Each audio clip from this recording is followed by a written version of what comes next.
a brilliant idea starts at the source. Through innovative design, we're taking steps to create a better future.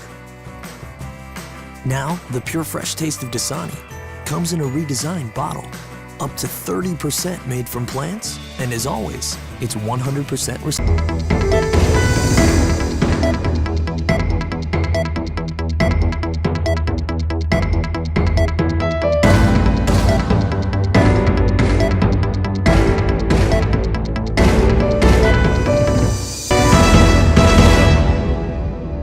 A very good afternoon to you. Welcome at MTV at 1. I'm Onjiku Mwangi, and here are some of the stories lined up for you.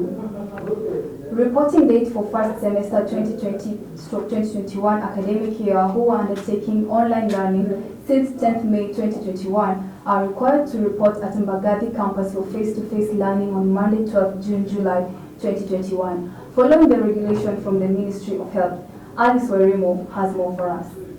Lectures will commence strictly on Monday, 12th July 2021 at 8 a.m. using a blended mode of learning. All continuing students are advised to make their own arrangements for accommodation. For the online students, in order to ensure every bona fide student gets the bundle to facilitate online learning, all affected students are advised to update their personal information, correct mobile number and email address on their student portal. Since this is what will be used to send the bundles, the student web portal is now open for updates. All affected students are further reminded that they are required to clear any outstanding fees for the semester. It's of keen interest to students that only those who will have satisfied their requirements, paid requisite fee, registered units in the ERP system and attended class will qualify to sit for the end of semester examination, which will commence on Monday, 15 August 2021. For MMU News, I'm Alice Werimo.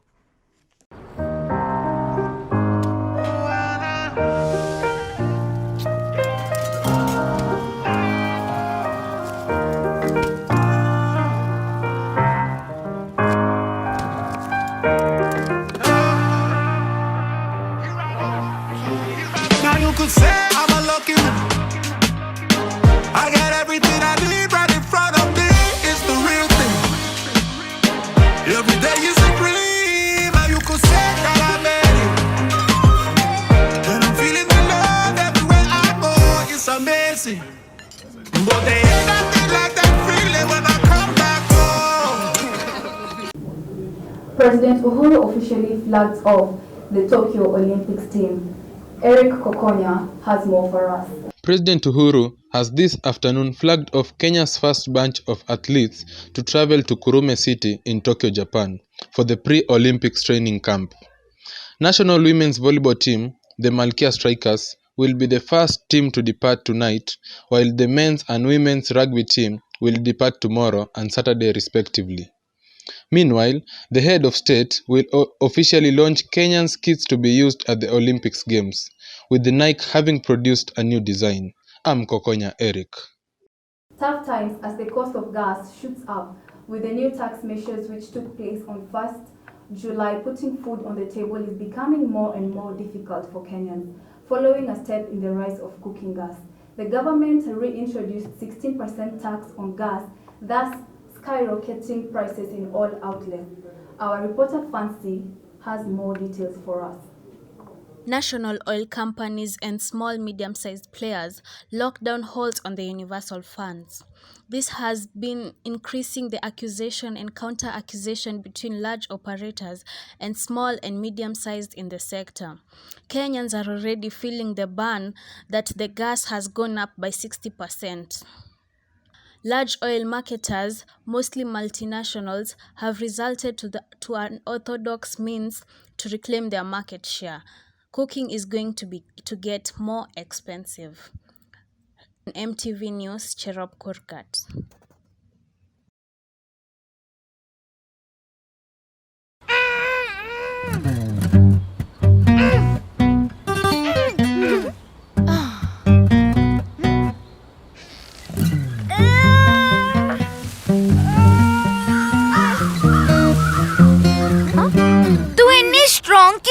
क्योंकि मेरे दंद ने स्ट्रॉन्ग। दंदाना स्ट्रेंथ समझाना प्लीज। हाँ, Colgate strong दी दी अमीनो शक्ति दंदां ਨੂੰ ਬਣਾਵੇ स्ट्रॉन्ग क्योंकि ਜਦੋਂ ਖਾਣਾ ਚੰਗੀ ਤਰ੍ਹਾਂ ਚਿੱਥਾਂਗੇ ਤਦੇ ਤਾਂ ਮਿਲੇਗਾ ਸਹੀ ਪੋਸ਼ਣ। ਜਦੋਂ ਮੇਰੇ ਦੰਦ ਸਟਰੋਂਗ ਤਾਂ ਮੈਂ strong. Colgate strong teeth.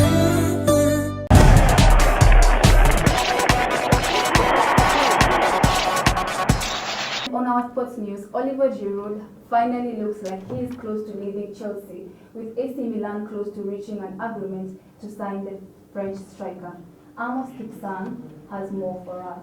Since arriving at Stamford Bridge, Giroud has continued to score plenty of important goals. Though he has been a backup striker, he has scored 39 times in 119 appearances for the Blues, adding 2 more FA Cups, the Champions League and the Europa League to his impressive list of honours. Giroud has enjoyed a fine Premier League career since first arriving on these shores from Montpellier in 2012, netting 105 goals in 253 appearances in all competition for Arsenal, where he lifted 3 FA Cups. However, it seems as though his time in English football is set to come to an end, with Sky Sports Italia reporting that AC Milan are close to reaching an agreement worth around £2 million to take him to San Siro, with Chelsea having triggered an extension to his deal that was set to expire in this summer. Reporting for MTV Sports, my name is Kipsang Amos. That's a very good finish, you know. Brilliant, and Giroud cushions the touch in. England beats Denmark in extra time to qualify for their first major final since 1966. Eric Kokoya reports. It's been a pleasure having you on set with me. Till next time, I'm Wanjiku Mwangi.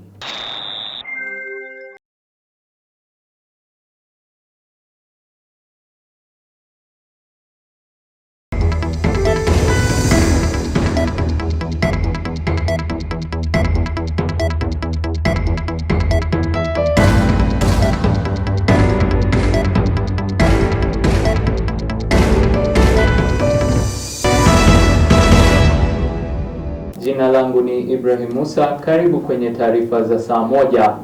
Raia 104 wa Ethiopia watiwa mbaroni baada ya kupatikana wakiishi kwenye nyumba ya vyumba vitatu Juja, kama anavyotuarifu mwanahabari wetu Kitele Humphrey.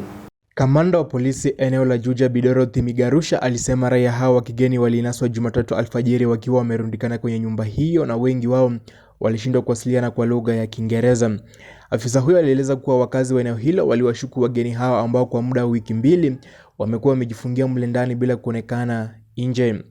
Washukiwa hao walifungiwa katika kituo cha polisi cha Juja huku wakitarajia kusafirishwa Nairobi ili kujua zaidi katika kitengo cha transnational crime kabla ya hatua ya kisheria kuchukuliwa dhidi yao. Alieleza maafisa usalama wanaendelea kusaka mmiliki wa nyumba waliokuwa wakiishi wageni hao raia wa Ethiopia. Wananchi pia walipongeza kwa kuonyesha uzalendo na kupiga ripoti kwa polisi kwa kushuku raia hao wa kigeni. Nikiripotia MTV kutoka eneo la Juja, jina langu ni Humphrey Kitele. Maafisa wa polisi wanamwinda Kagongo kuhusiana na visa vya mauaji wa maafisa wawili wa polisi. Ripota wetu Frida Jumwa ana ripoti.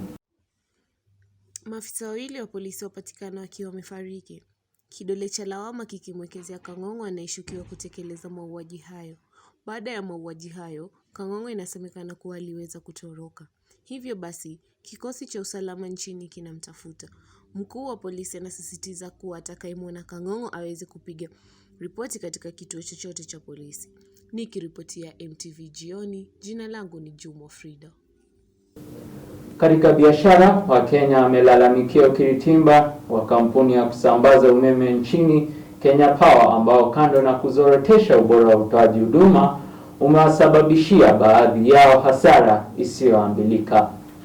Miongoni ya malalamishi ni kuhusu kuunganishwa umeme, ambapo wateja walilalamika jinsi kampuni hiyo inavyochelewa kutekeleza majukumu yake baada ya kupokezwa stakabadhi zinazohitajika. Mengine ni kuhusu ada kubwa za umeme kupita kiasi, ambapo wateja walisema kuwa wanahitajika kulipa kiasi kikubwa kuliko kiwango cha umeme wanachotumia.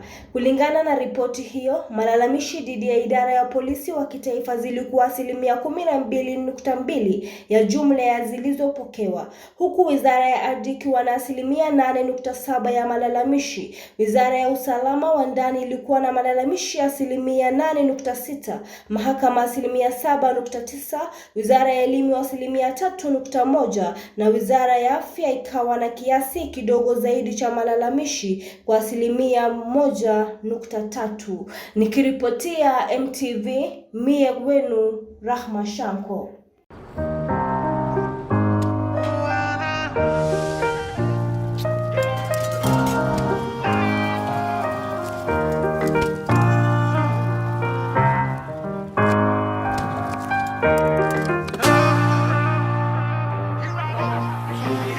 You could say I'm a lucky man. I got everything I need right in front of me. It's the real thing. Every day is a dream. And you could say that I made it. And I'm feeling the love everywhere I go. It's amazing. But they ain't nothing like that feeling when I come back home. And when I come back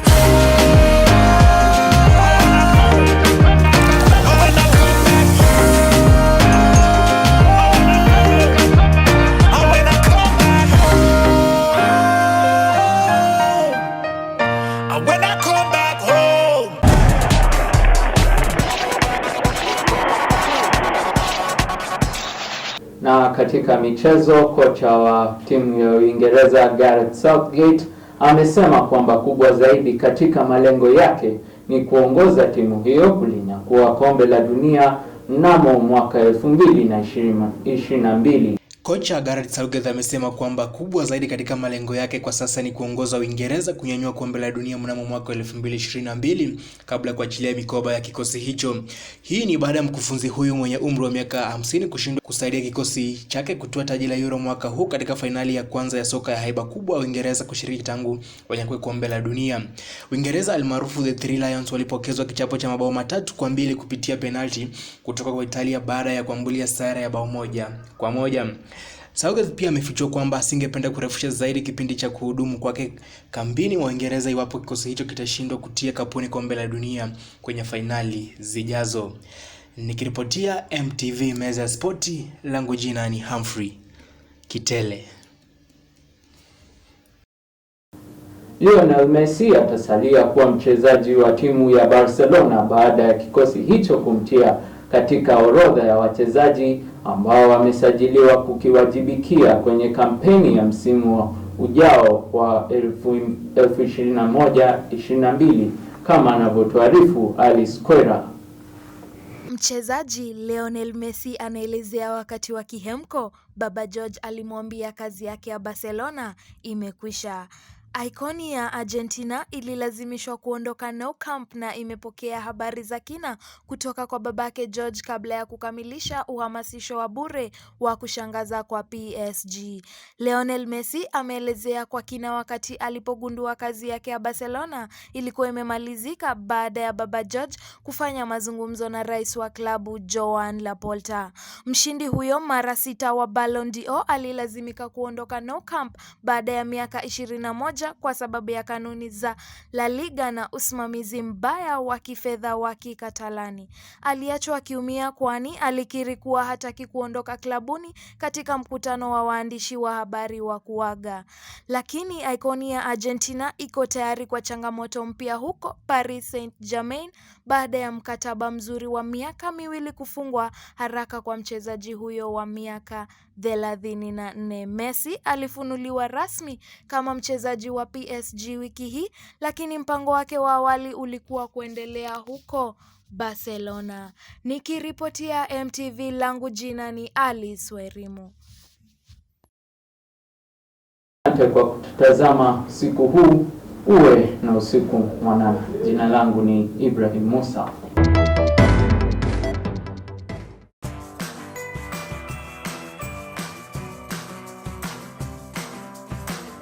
A brilliant idea starts at the source. Through innovative design, we're taking steps to create a better future. Now, the pure fresh taste of Dasani comes in a redesigned bottle, up to 30% made from plants, and as always, it's 100% recyclable. Plant bottle, designed to make a difference.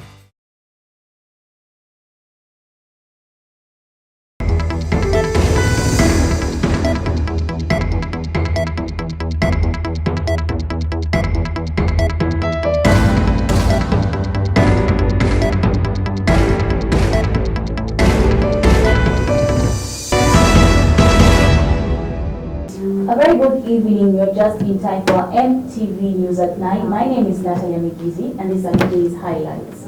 I'm Rahma Shanko.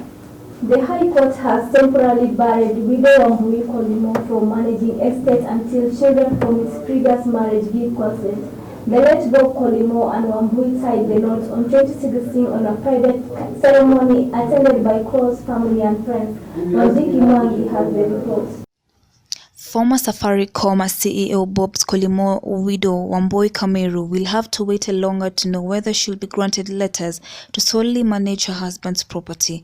This comes after the High Court pushed forward the succession case filed by her after it learned that Kolimo's 2 children could not take part in the process. In the Tuesday, July 6th session, Justice Maureen Odero adjourned Wambui's application to July 29 to wait for Kolimo's children to travel to Kenya before presiding the case again. Reporting for MTV News, I'm Wanjiku Mwangi. More paying as airtime and data prices shoot up. Daniel Mwangi reports. The total amount of unused airtime and data bundles has risen to 2.1 billion from last year's 0.9 billion, a 133 rise. The rise is because of the telco's decision to offer its customers non-expiry airtime and data bundles. The decision to introduce non-expiry airtime and data bundles was made following a public outcry that had ended up in courts. Safaricom and other Kenya telcos were forced to introduce the non-expiry after lawyer Adrian Kamodo sued telecom operators Safaricom, Airtel and Telkom Kenya over the expiry of data and loss of unused internet bundles. The 3 telcos responded with the introduction of non-expiry airtime and data bundles even before the case had been decided. Safaricom further said that it only recognizes this amount as revenue once the customer uses the airtime or data bundles. For MTV News, my name is Kipsang Amos. Nairobi Governor Anne Kananu is facing arrest due to City Hall failure to pay taxes. Ibrahim Musa reports. According to multiple reports, Nairobi Governor Anne Kananu is indeed facing arrest as soon as Monday, multiple sources have told MTV News. The Kenya Revenue Authority is seeking the arrest and prosecution of acting Nairobi Governor Anne Kananu and several City Hall officials for failing to pay taxes of up to 2 billion Kenya shillings. Other top City Hall officials also targeted by the purge include Finance CEC Alan Igambi, Finance Chief Officer Halkano Wako, and 4 other senior staff who have been roadblocking the processing of remittance of taxes, including the pay-as-you-earn, withholding VAT, and withholding tax reportedly, among others. According to sources, a sting operation has been planned and the KRA is planning to nab her and her other senior officials. In Nairobi County, I'm Ibrahim Musa, MTV. Does your skin get so dry it feels like it's cracking? Now with micro droplets of Vaseline Blue Seal. Vaseline lotion deeply moisturizes dry skin.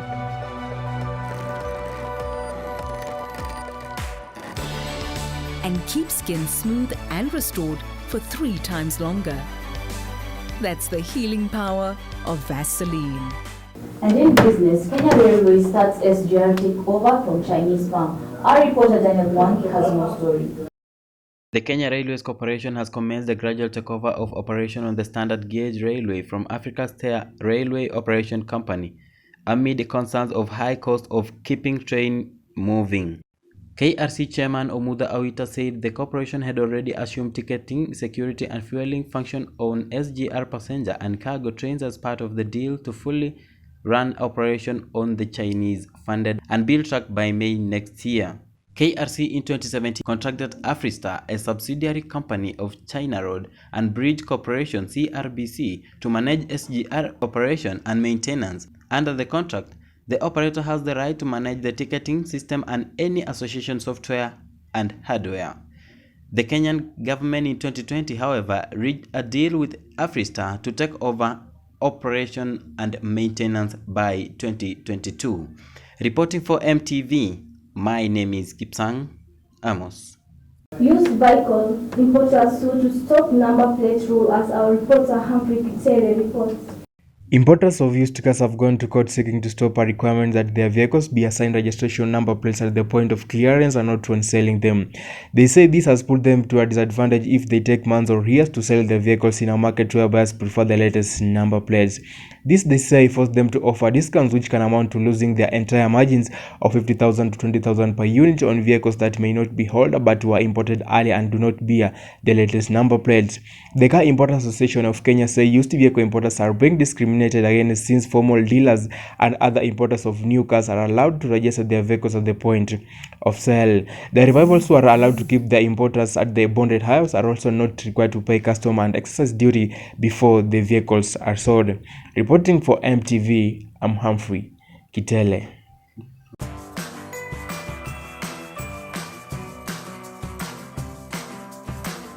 A brilliant idea starts at the source. Through innovative design, we're taking steps to create a better future. Now, the pure fresh taste of Dasani comes in a redesigned bottle, up to 30% made from plants, and as always, it's 100% recyclable. Plant bottle, designed to make a difference.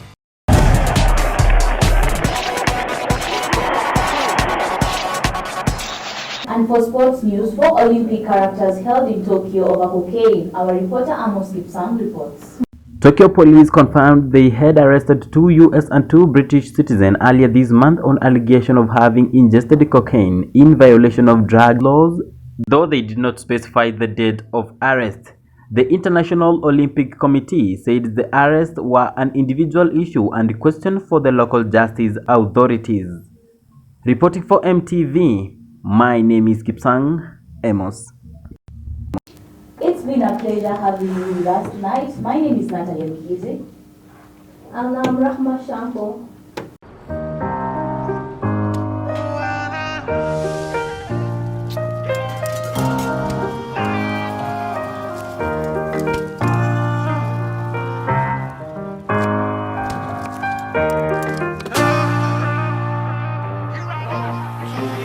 Now you could say I'm a lucky man. I got everything I need right in front of me.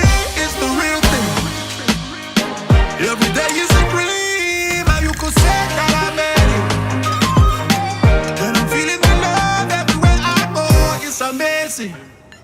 But they ain't nothing like that feeling when I come back home. Oh, when I come back